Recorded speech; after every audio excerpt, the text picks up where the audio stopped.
You're up. Hey there, my friends and those who are joining.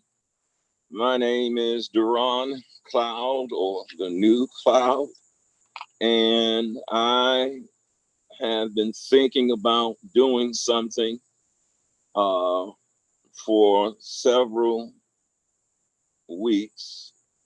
And today, along with my uh, partner in Christ, Joanne, we've been on the front line, many of productions, many of plays, many of you name it, from Fabulously 40 and over to working on lights and everything. And so, Joanne, I'm grateful that you are here to help me to do this. And I'm just welcoming whoever listening that maybe something will happen.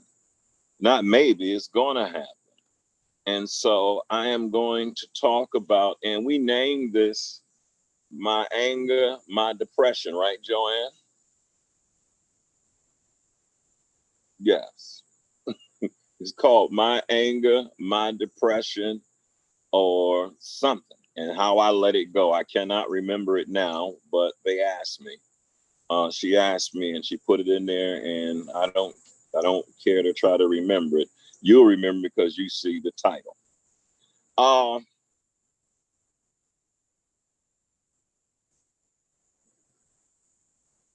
I'm asking my Creator to give me strength, give me stamina, give me insight, give me the ability to overlook any distractions and to say a right now word for the moment for us all. I thank you in advance, Yah, my Creator, for giving me my motivation to move forward. Now help me to remember what it is you want me to say and help someone to get past. Help me even get past my old thoughts. And I thank you.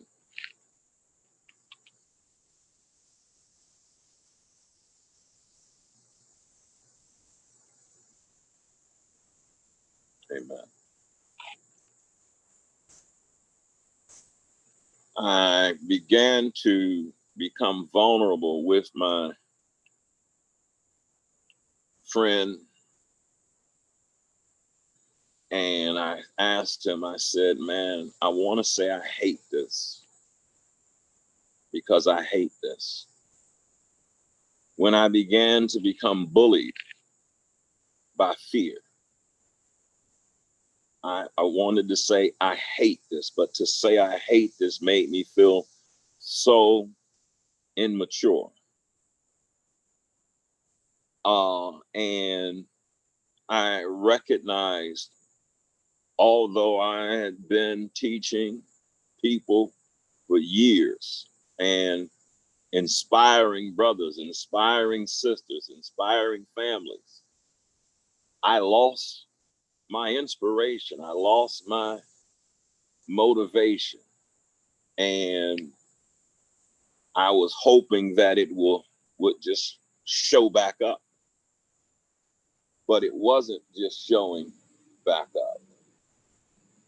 It was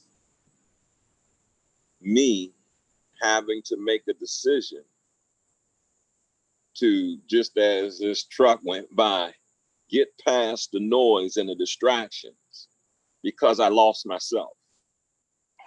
I remember my wife said to me on a couple of different occasions in a charged manner, rightfully so, Deron, I don't even know who you are. I don't know who you are. And I was honest and I said, Jill, I don't know myself. So here I was, someone who had followed God by faith to South Africa, by faith to all over the country, by faith from church to church, hotel to hotel, by faith from New York school to North Carolina school to Florida by faith, had gone to Norfolk, Virginia by way of Glenn Brooks. He knew that area. By faith, went to Georgia and just heard God say, go to the World Congress Center. And I would go there, and I had the faith. But what I didn't know is that you can choose to follow the Spirit's leading, but your journey is going to take you through some stuff. And although I had studied and I had gotten myself together, and I wasn't perfect by any stretch of the imagination, by faith, I just knew I could handle things. And so I was very honest and open. You know, keeping it real was not a slogan. It was me saying, Father, the only way I'm going to be able to lead these people that you would show up is that I'm going to have to be real. I cannot be the title. I got to be me. And so my journey took me all around. And what I didn't know is that it was going to take me to the dark recesses of my soul. The journey is not just the physical trek you make on the earth. It's also the spiritual, the psychological, the emotional trip you take to places like the unknown. And you'd be surprised, where do you find the unknown? Within yourself, because there are places within yourself you've never gone. And I knew I had never gone to certain places. And I gave a chart that I drew years ago, made up years ago, because I had to memorize this for myself because I wanted to change. Look, y'all, I was punching holes in walls. I was cussing Jill out on a Sunday. I was being one way publicly, but privately, I was a failure, a public success and a private failure. Because if Jill began to talk to me about some stuff, I couldn't control it and I'd lose it. And I'll never forget the one time I did put my hands on her. We had been married about 3 years. And we were living in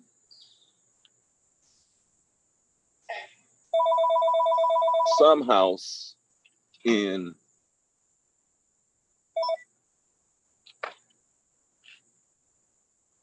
in us living in that house, I got angry and I just grabbed her by her shoulders.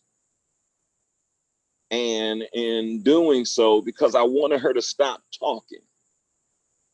And that's when I realized you had made a vow, Deron, you would never put your hands on your wife, your woman. And I pushed her down on the couch because I just wanted her to stop talking. And it was at that moment I looked at the look in her eyes and I knew, you really messed up, Deron. You really messed up. And I apologized, but that created a major break in our relationship. And that's when I realized I had a problem with anger. And although I had been traveling all over the country doing the boyfriend, girlfriend thing, thousands of people giving their life, surrendering their life to their creator, here I was acting like a fool and didn't understand why I was doing what I was doing. And I'll never forget the day I had to surrender. We were living in a duplex, and I started to change the floor. I was redoing the downstairs bathroom because I knew that's what she wanted.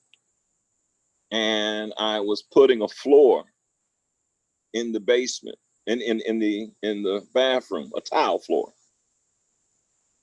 And I had to cut the tile to surround the toilet. And I was stooping down or squatting and got a Charlie horse in my leg.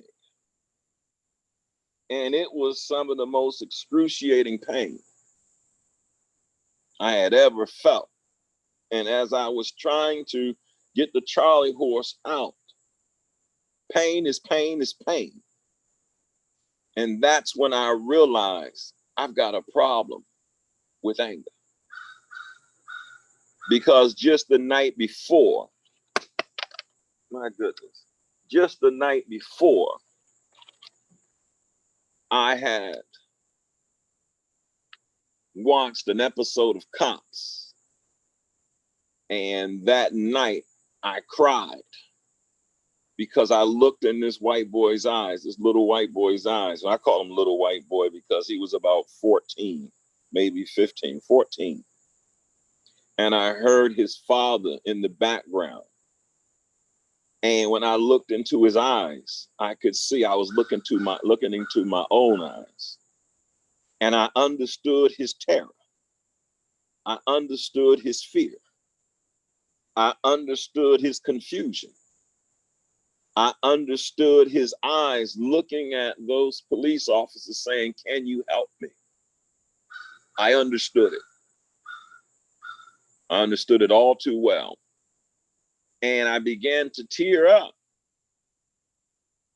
And I tried to hide it from Jill because I had my back to her and I was facing, give me a second, I got to grab this repel stuff. I'm getting bit up. Great.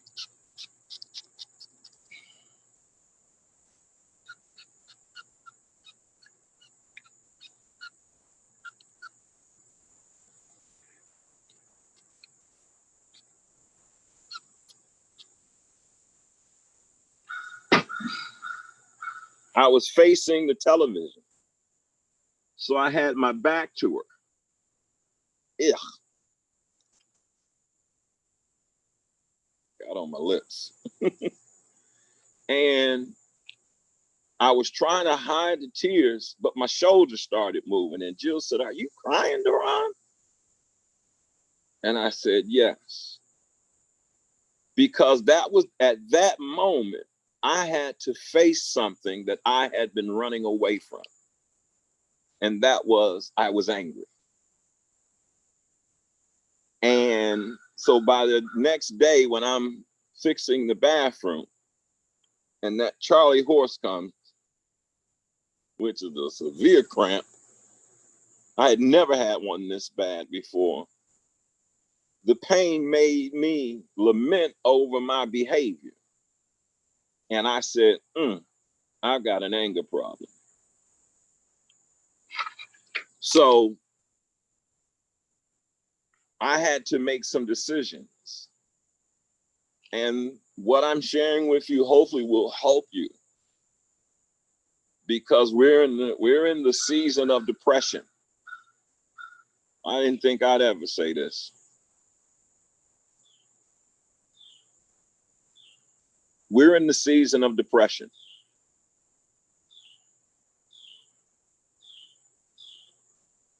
I thought I'd live my life to the point where I didn't think I'd see this. I studied the Great Depression. I studied different societies. I read the book When Nations Die, when kingdoms fall. I read the truth about the gangs of New York, and that although they put that white boy in there, I can't think of his name, as one of the kings of New York, and it wasn't the kings of New York, the gangs of New York. And then when I found out the true story behind that movie, that's when I realized they were all lies, and I had to make a decision. What am I going to do with my anger? And that day I said I had an anger problem, I went on a mission. Because my anger was more like this hat. I was grown and knew a whole bunch. It's my first time trying to spin the propeller. But I needed to grow up. I needed to grow up because Jill had married a man. But my actions were speaking of a boy, a teenager, out of control. And one of the things I learned was there's something you've got to be able to do with your thought life. And it used to take me a while to be able to meditate because I would procrastinate. I didn't even have time to be before my creator because I was busy doing stuff. And I would only check in when she got angry or something crisis happened. But outside of that, I was on autopilot. And this is when I learned the continuum of going down, the continuum of sin. And continuum, sin means to be trapped by the energy of deception. And I understood the continuum of deception and how it takes you further and further down. I want to bring up my Kubler-Ross grief cycle. No. My thought chart. My thought chart that starts with thought, choice. There you go. Thank you. So years ago, I began to realize that it was my thought life that was taking me to a point, make this bigger here, almost to a point of, if you look at it, it goes from the thought to the choice, to habit, to loss of control, to bondage, to almost total control. If you read those scriptures that I put up there, each one talks about the flesh, the world, and the world of the spirit. And I realized that I had to take my thoughts captive.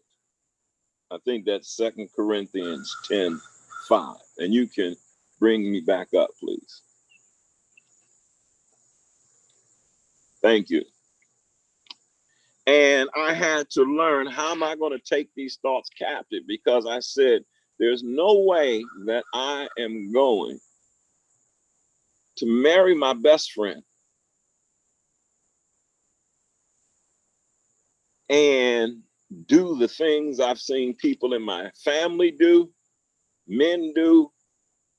God, how do I not take her through what I've seen my mother go through, my mother's friends go through, and other women go through. How do I go through this season and become the man that I know that I am? Because at this point, I'm lost. And that's when I learned, first you have a thought, then you have a choice. And when you have a thought and you have a choice, that choice turns into a habit. And that habit, once you do it so many times, turns into a loss of control. Bring that up for me, please. I want to say that again. The thought chart. Thank you. What I'm submitting to you all is that it starts off in your thought life. And when you have thoughts that have not been managed, thoughts that have not been placed in proper perspective, and you have things that have happened, when you've got thoughts of anger, thoughts of depression, thoughts of denial, you begin to make choices to alleviate these emotions. And so if you can go to the Kubler-Ross chart, and then I'm going to come back to this thought chart.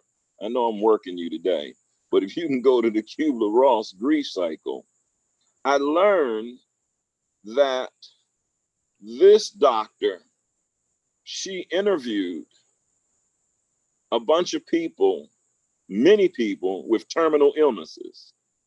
And she found out that there were 5 stages of grief that they all encountered at one time or another.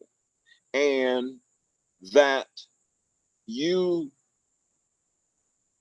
depending on what kind of traumatic events you go through, you can start with denial, and you can end up in anger, and then you go all the way down to depression.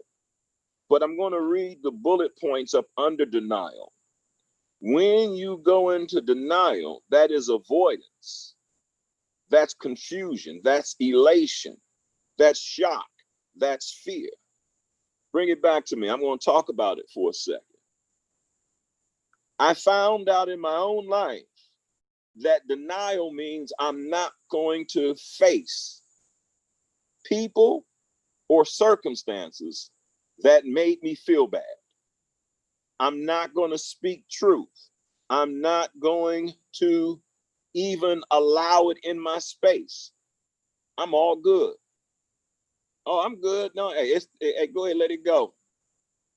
Because that was the only way I knew how to deal with emotions. And denial turned into me avoiding, and then it meant confusion. Because if you don't acknowledge what it is you're experiencing, if you don't acknowledge right now, listen, I don't care who you are. I don't care how much money you've got. I don't care how big your house is. I don't care how large your bank account is. I don't care how well you did in your career. If you don't acknowledge that we are in a season of depression, a season of turmoil and chaos that is touching everyone's house. No one is immune to this Pharaoh type situation that's going on. And if you don't acknowledge it, that frog is so loud it scared me. If you don't acknowledge it, then what's going to happen? You're going to be in avoidance, and you're going to be confused, and then you're going to jump into situations that cause you elation. How is elation denial? We didn't understand that we became a culture of feeling good, taking ourselves all the way up, getting high in the psychological realm, therefore becoming elated. And when you become elated, that's because you're in denial because of shock. Sometimes shock is the best way to deal with an emotion that you don't want to deal with. It's just to be shocked.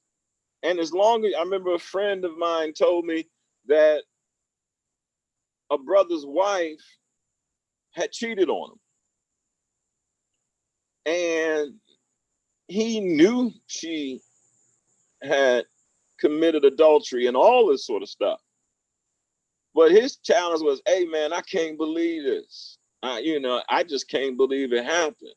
I can't, my deal is I can't believe it. And his friends basically said, you're going to have to grow up, man. It did happen. And you're going to have to act like it happened and take the appropriate actions.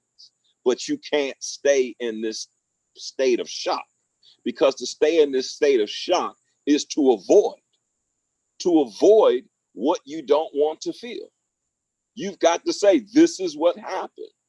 And so when you're in denial, or you're also in fear, denial is, if I face this, I fear what I'm about to face. And so when they first diagnosed me with lung cancer, but they didn't diagnose me. The doctor told me, he said, you need to go get that spot checked out. And he looked at me with eyes and said, you really need to go just have that taken a look at. And I left that office and I decided I didn't want to deal with, I was already dealing with a bunch of pain and a bunch of setbacks in ministry and all the different things that was going on. And the last thing I wanted to do is feel some more pain. And so I pushed it to the back. Didn't tell anybody. Wouldn't tell anybody. Didn't talk about it. Because I decided I'm going to live my life for me right now. And denial can help you make it through some things. Give me a second.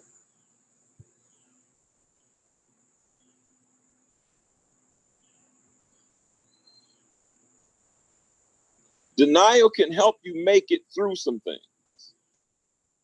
And it becomes an appropriate tool at sometimes, because we all go into some form of denial, but you've got to come out of it. And for me, I was afraid to face the truth. One, because I was like, not me. And denial meant that I couldn't talk about it. I wouldn't talk about it. I wouldn't even deal with it. And it wasn't until I was going through a very traumatic time in a relationship. And as I was talking to the lawyer about the relationship, and I had my assistant, my friend, Cabby McCoy, on the phone with me, with the lawyer, because she was helping me take the notes to keep up with this. And the lawyer asked me, he said, it seems like the person you're dealing with doesn't have anything to do. And I said, well, sir, I don't think that he does. And I said, what's getting me is that I've got to call Cancer Center Treatment of America, and I've got to get this spot checked out. And I thank God for wise people. And I thank God for humility. Because that man said to me, Mr. Cloud, here's what I'm going to say to you. Use your energy to take care of yourself and to get yourself checked out. Let your relative go through whatever they got to go through, but use your energy to take care of you. And because he said it to me like I would say it to someone else,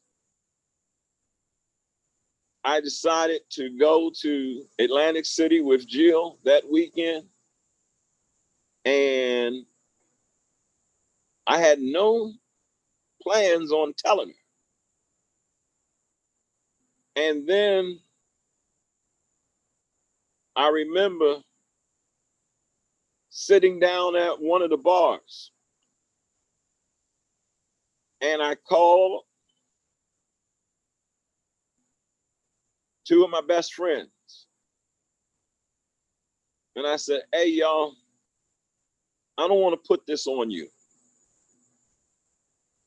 but I have to tell someone. I've got to share this with someone. And I told them what had happened, and something had happened, and that I believe that I need to go to Cancer Center Treatment of America. Because I didn't want to be the bearer of bad news, and I wanted to be the strong one, but I needed to grow up. I needed to grow up and stop moving in childish fear.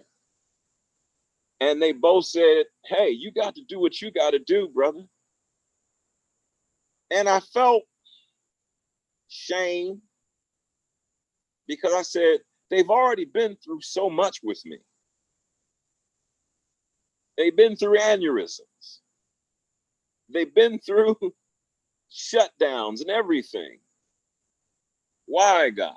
Even as I tell you this, I am holding back emotions of tears because I had to accept I'm going to have to tell my wife. And she was upstairs. And I called Cancer Center Treatment of America. They asked me for my records. I had my records emailed and faxed to them. And they called me back. And that's when they talked about first time I really understood it, metastasized. And said that what is on your records shows it's cancerous.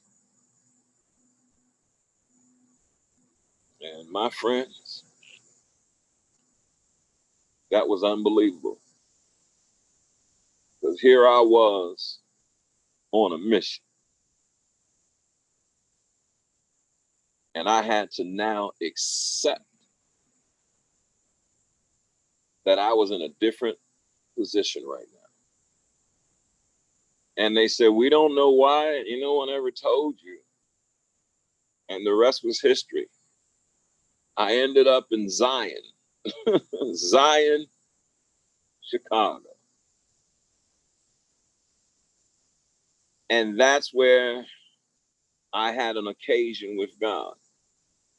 Because I was, Jill wanted to go with me. My sister wanted to go with me. And I decided I was going by myself. One, I didn't want to take them through. I told her what was going on, and I didn't want to take anybody through it. And I just didn't want to talk about it. And thanks be to God, Dick Gregory called me. And he don't ever ask me, where are you right now? But he asked me. And I said, you got a choice to lie to your mentor or tell your mentor the truth. Because sometimes you don't want to tell people who have advised you in other areas and been through things the truth because you know they're going to say what you don't want to hear, the truth.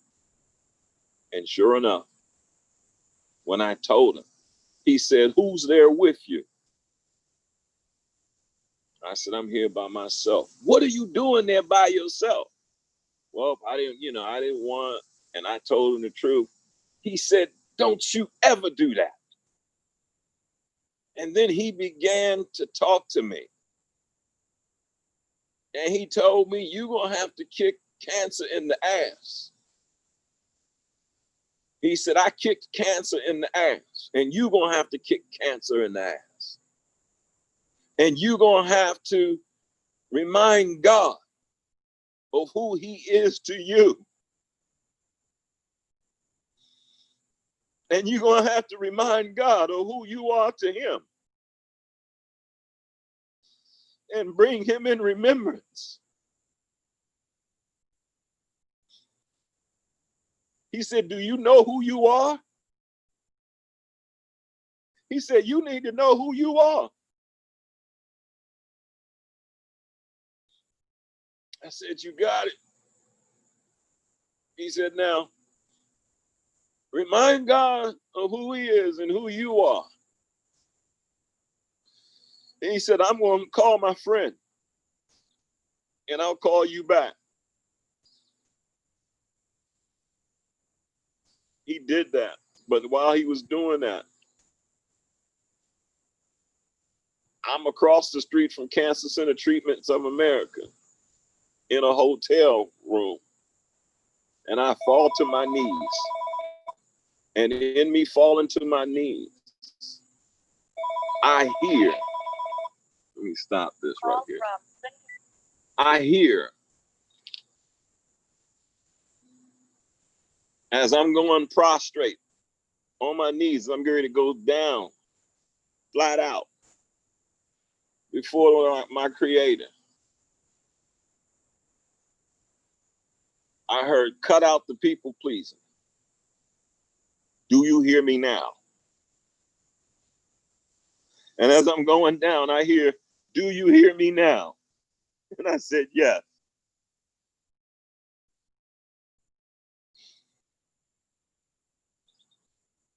And he was saying, I've been allowing these different things in your life too,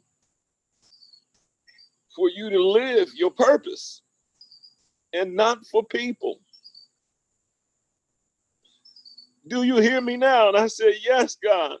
I said, I repent. I'm sorry. I'm so sorry. And I fell to that carpet and I wailed and I cried before the Lord. And that's when I grew up. That's when I understood it was time to grow up and become the man that he wanted me to be. And I wish that weekend had gone perfect. And it did, but when I say perfect, after that, I overate. I ate about 6 hamburgers, 4 large fries. I ordered everything of food that I can get because I was trying to get the feeling to go away. And food had been my lover, but it wasn't my lover anymore. And it was on a July, I won't give the date, but it was my daughter's birthday and I didn't know it. And I called her to tell her because she had become a doctor by this time. And I said, well, no, I don't think she had become she was in medical school or something. And that's when she began to talk to me. And when I told her what they were saying and what was going on, she said, this is what's going to happen. And as I had fathered her, she now began to father me or shepherd me. She said, Dad, you got to understand this. This is what this hospital's about. This is what they're saying. This is what you need to do. And you need to do this, this, and this. And she was doing all of this on her birthday. Because I didn't realize until the next day that I said, wow, you had all that conversation with your daughter and your wife. And listen, I was going to have to call my sister, but we had a beef. And I was like trying to just stay away from my family. I didn't want to talk to them no more.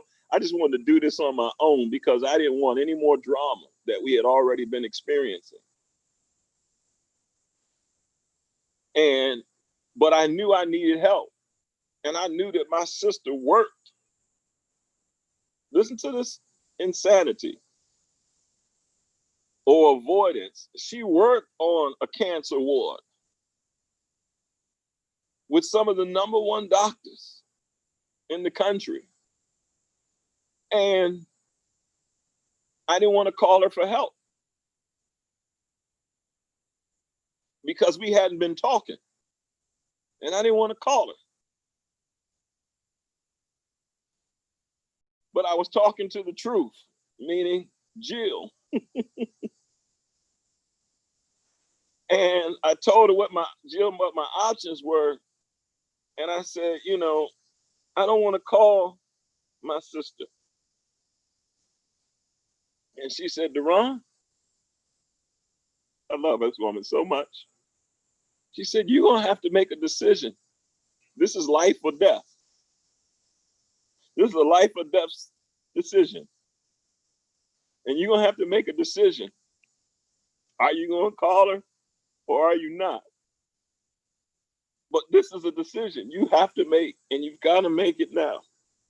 And as I was getting on the bus that took me back to the hotel from Cancer Center Treatment of America in Zion, the reason I keep saying Zion, because Zion means a lot more than you'll ever know until you look it up.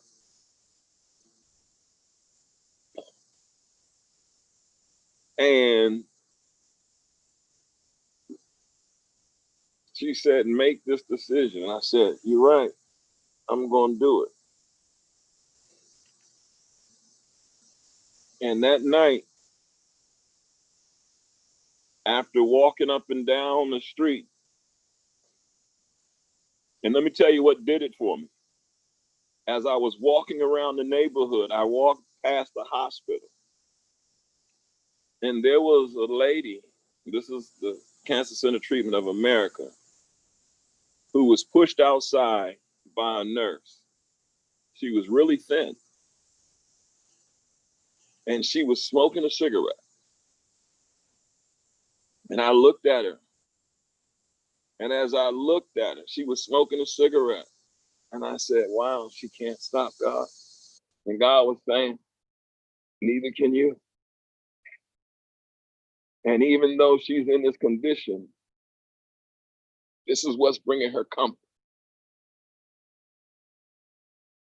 And then while I was in the lobby of Cancer Center Treatment of America, I had this white man look at me. He said, "This is the best place I've ever been. They took great care of me." He said, and he went through this whole situation and told me what his issue was. Now I'm now sitting in the lobby with all these people, and we all facing life or death. And God had that man start talking to me in that lobby. And he said, "You can make it, son. You got to keep the faith." He said, "I was a mean SOB. And this situation calls me to see." He said, "But I'm good." And in that lobby, I surrendered. So by the time I called my wife that evening, I said, "Jill," because I finally called my sister. And I told her what was happening and what was going on. And I had to humble myself because I just wanted her to do what I wanted her to do. But I didn't want to cooperate. Because I didn't want to deal with the feelings of anger or any of that stuff. And at some point, I was on my own. So that's how angry we were with each other. And I said, well, I'll do this on my own. And then finally, I humbled myself once I got back into town, because I was scared as hell. And when I got back into town, I said, hey, sis, I need you to introduce me to your colleague. And I sat down with this brilliant doctor. The words I remember that never left my soul. He said, Mr. Cloud, once this happens and that happens, no wiggle room. No wiggle room. And he said it with such meaning that I refuse to take wiggle room in anything now. He said, no wiggle room. And I got myself together. And that's when I came back and fought this fight. And little did I know, you all, sometimes what you're going through is just the beginning. Because what I didn't know, get off of me. What I didn't know is I was going to enter a season of complete terror. A season of where there was a time I should have gone to the doctor and I didn't, because I just wanted to live my life and I didn't want the stress. And I had to realize, call my sister and my mother and just scream, because I had been prideful and I wasn't humbling myself. And I said, I just really effed up.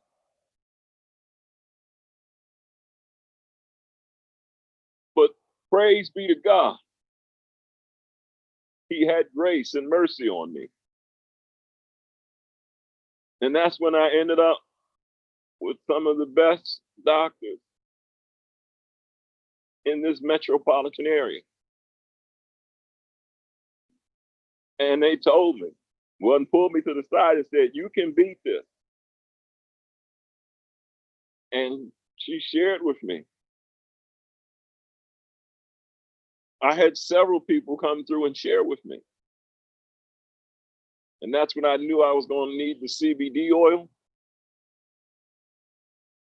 because I had taken it when I first was diagnosed with this, but it was reoccurring. And I got better. But what I didn't know, why I'm doing this, is that I was going to go through a season where when you are traumatized, you lose yourself. And I lost who I was. Now, people heard it by me saying they stole my confidence. They stole my confidence. They took my confidence. But the truth of the matter was, I gave my confidence away to fear. And I had to face the truth. And I did.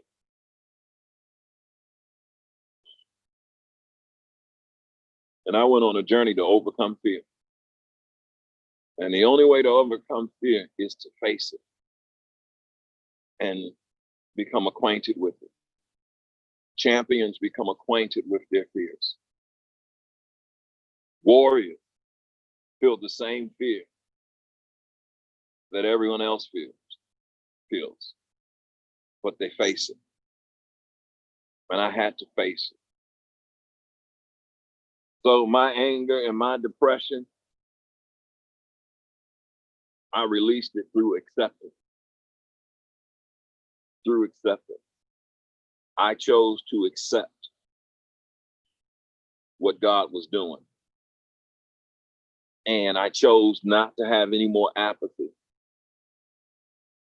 And I chose to accept reality as it is. And accept I don't know nothing, but I'm going to trust you. Here's what he told me to tell you. He said, when you do this broadcast, this whatever you call this thing, Deron, tell them that bring that Kübler-Ross chart up again. He said, tell them, please, the Kübler-Ross grief cycle, thank you. He said, tell them that when they see the word anger, they see denial, they see depression, they see bargaining, they see acceptance, they see fear, anxiety, irritation. These are natural emotions. And you've got to go through the natural emotions. These are natural emotions that we all experience. And until you're able to accept, bring it back to myself, please, that there's going to be seasons where you go through anger, frustration, irritation, anxiety. But the way you deal with it is you let anxiety show, but you don't make the decision to cave into the thoughts of anxiety and restlessness. Greatness happens to those who are willing to do the work. And these are natural emotions. And when I say natural emotions, these are emotions that we all go through. And the day you learn to face your emotions and not be afraid of it. Yes, I know this is a season of depression, but I refuse to be depressed. I can allow the depressive thoughts, they take place in my life, but because I've become accustomed, acquainted, better yet, with depression, I know depression is not the end of me. It's the beginning of me. When you see all those different things, anxiety, when you see depression, when you see bargaining and acceptance, you've got to go through these different cycles. And even in this moment right here, I don't know what is going on. We all feel. You've got to even accept that. God, 5 years ago, 6 years ago, 7 years ago, 10 years ago, 15 years ago, 20, depending your age, I didn't know what was going on. But look at what you have allowed in my life to this point. So I refuse to be shocked by these feelings. I refuse to allow my anger to ruin my relationship. I told Jill this morning, I said, I just experienced an episode on grief where it's called MASH, and Major Houlihan, which is a nurse, the head nurse, had to talk to the colonel, Colonel Potter. And Colonel Potter's wife was upset with him.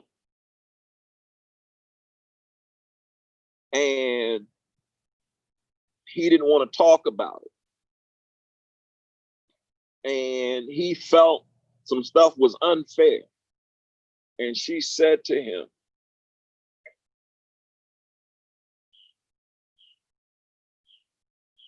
can I talk to you? He said, I don't want to talk about it. She says, well, I think you need to talk to me. She said, I'm a woman. And I understand what it means to be separated from the one you love.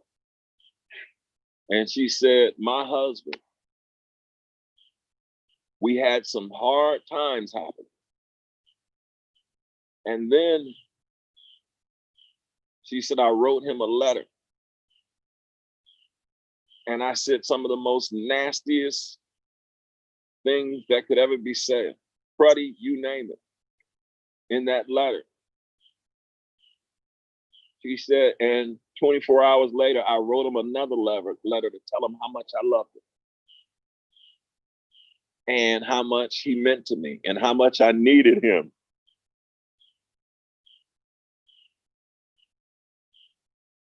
And she said they were both the exact same letter. They said the same thing.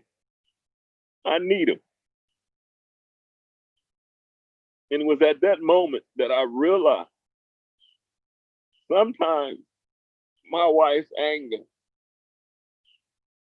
is because she's trying to say, Duran, I need you. And you're not showing up. I need you to be here with me. But you're not showing up emotionally, physically, psychologically.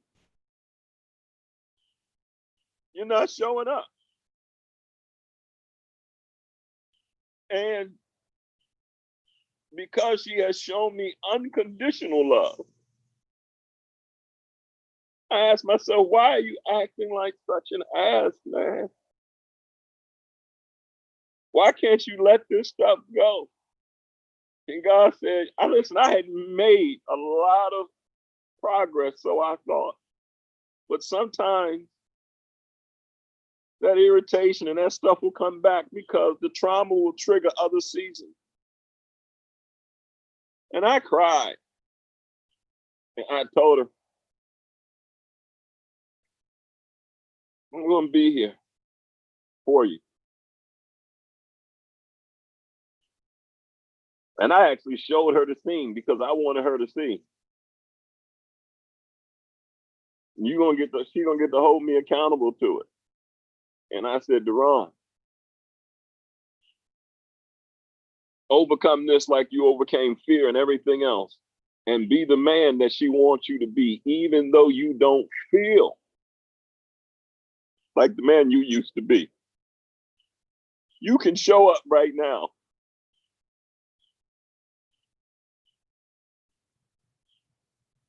And so when I put my anger question mark, my depression question mark, have you questioned your anger? Have you questioned your depression? Have you asked yourself, what am I trying to avoid? And have I put forth the efforts to change? And here's the blessing that I can say to my best friend, my wife. Everything you've placed before me, I've handled. I may not have handled it completely the best, but today she told me, you're not present. I had to grow up and say, you're right, I'm not present, because I was more present with my pain than I was companionship. And over the last 4 to 6 months, I made a decision. Do everything you can to be the best you can be. And let's accept this new normal. But you can control this, Duran. You can take this captive. You can take all them trigger thoughts captive. And you can be the man of God. See, because as soon as I say that, hey, y'all, I just can't go jump in my truck and take off like that. I could, but I don't want to. Because before everybody was self-quarantined, I was self-quarantined with a lot of other people who got the same situation that I got. So I ain't been in the store in 7 months.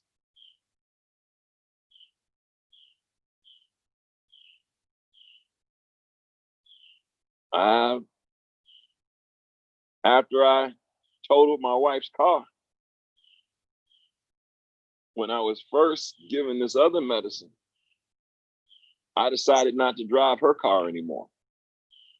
And there was at one point, guys, I was driving and my memory was so shot, I couldn't even remember how to get to my daughter's house. I had to pray all the way to her house because I couldn't remember where she lived. But guess what? To God be the glory. If I decided to do it tonight, I know exactly where to go, exactly where to turn. Because God said, you're going to have to up your trust level. You're going to have to up your trust game. And I upped it. That's why I can remember things. I smile because there's telephone numbers that I remember.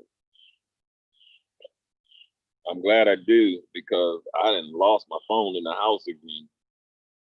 I ain't had it for 2 days now. Hopefully I'll find it soon. But I was still able to call numbers of my companion, my friend, my associates, and to tell them that I love them. I called my mom's today. And I said, Ma, I want to thank you for being my best friend in the sense of a beautiful woman. And I want to thank you for helping me with creativity and everything else. I said, I'm also upset with you and Dad because y'all didn't tell me when you get older, you better go to the bathroom when it's time to go to the bathroom. Because I found myself getting up to go to the bathroom and having to hold myself all the way to the bathroom. Because if not, it's going to leak and come out. Yes, I'm telling the truth. I know some say, oh, too much information. Grow up. And I said, Mom, I said, you got to go when you got to go. And because my strength had gotten a little weak at one point, I was having to crawl up the stairs. I can walk up the stairs now. Because my counselor even challenged me to start exercise. And I've begun that as well. Also, my friend, Captain Kirk, he challenged me. He got on my nerves with that. But he challenged me to exercise. Here I was, a man who had no problem exercising. I didn't want to do it at all. Hey, that's the broadcast. That's what I wanted to say. Hopefully, I've said what needs to be said and it blesses you. Know that I found myself, and the fact that I can even sit here and have this cognitive conversation is because I got rid of my confusion.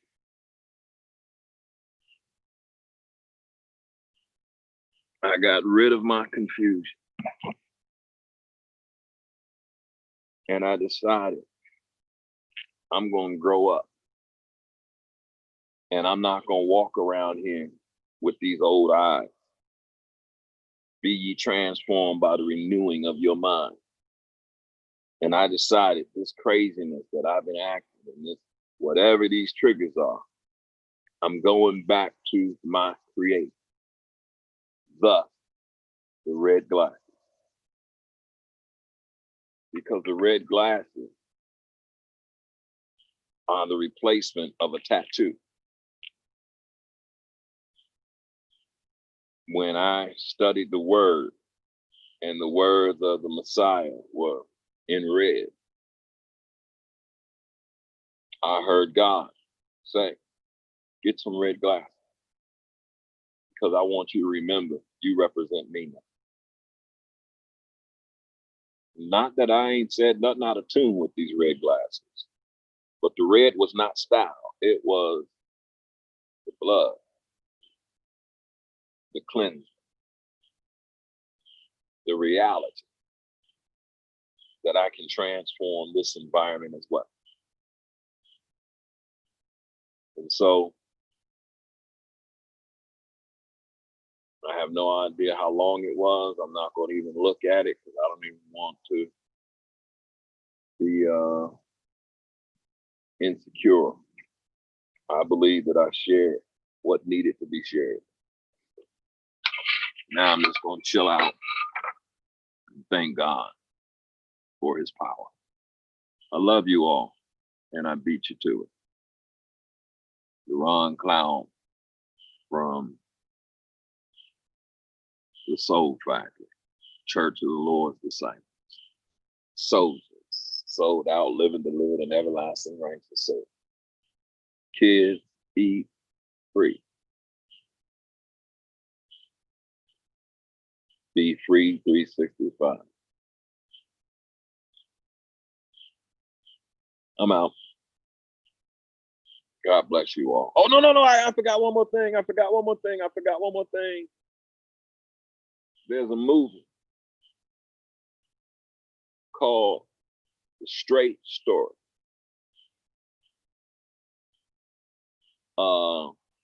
That movie changed my life. It's different. And I saw it back in 1998 or something like this. But it changed my life. It changed my life, and even the way I deal with my dad and other people. Can we bring that CG up, please? The Straight Story. Thank you. Look up The Straight Story. Trust me. Look up The Straight Story. You can find it. And it's a different movie. But it's going to talk about two brothers who are estranged from each other. And that's as much as I'm going to tell you. They were estranged from each other. And in them being estranged from each other, one of them had to make a decision. Bring it back here, please. One had to make a decision to see straight. It changed my life forever. I won't watch it again. It's been years since I've seen it. So while I was preparing these notes for this, you told me to share that with you. And it has some great truth in it. And I guarantee you, if you trust what your creator leads you to do, your creator will have you look at that. And don't be mad at me. Why he recommend this?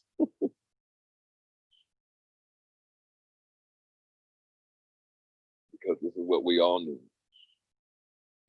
I'm out. I got the hiccups now. I love you. Sign language. And I beat you to it. I'm out.